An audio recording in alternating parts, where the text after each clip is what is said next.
Thomas the Tank Engine and Friends, Wooden Railway Adventures. Episode number 3. Giving is better than receiving. Our special holiday adventure to you. The seasons had begun to change on the island of Mid-Sodor. The air was growing crisp and cool. Snow lay on the ground. Thomas was very excited.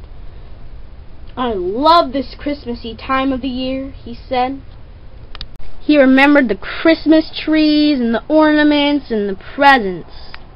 His reverie was over when the conductor blew his whistle. "Oh, sorry," said Thomas. "I was daydreaming." "Yeah, you can daydream when it's over," said the driver. Thomas puffed away. Meanwhile, Duncan was working hard on the Scarloey Railway. He took a break. "Oh, all these passengers and parcels galore," he said. "Oh, but it's all worth it for Christmas. The Christmas trees, the carols, the pumpkin pie, it's all worth it." And he started off again. Then Duncan saw Thomas at the platform. "Hello, Duncan," said Thomas. "You look cheery. Do you love Christmas?"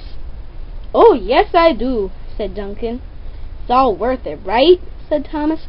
"Of course it is. It's the best time of the year." "Yeah, Duncan, I feel ya," said Thomas. "Oh, that's the conductor's whistle. Sorry, can't stop."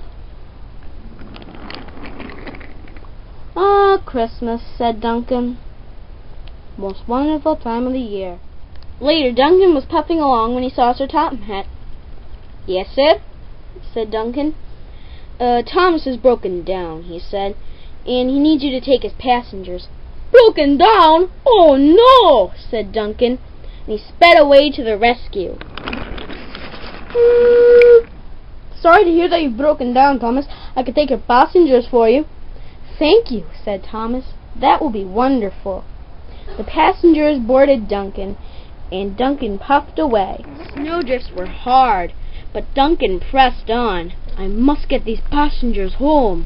Then Duncan came up on a steep and slippery hill. He was slipping.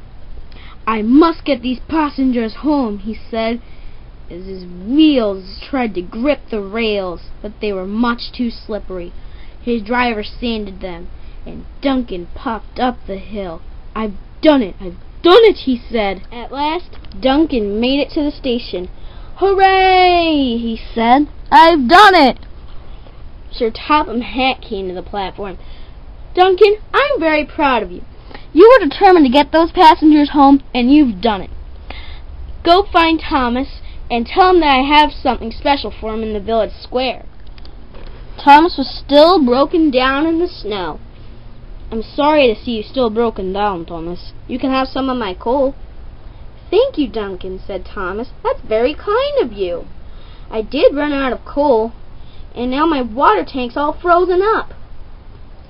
"Don't worry. With a little bit of that fire, you can melt all the ice into water." "Oh, thank you, Duncan. Thanks for the advice. And Sir Topham has something for you in the village square." "Ooh," said Thomas. "I wonder what it could be." Thomas's fire was fizzling in no time, and they both pulled away to the village square. Thomas and Duncan saw it, a huge Christmas tree with ornaments galore. The villagers even saved some tinsel for Thomas and Duncan. "This is the best Christmas ever," they said, and they tooted for joy for their love of Christmas. And the snow came falling down. Merry Christmas! Happy holidays from all of us at Mid-Sodor Productions.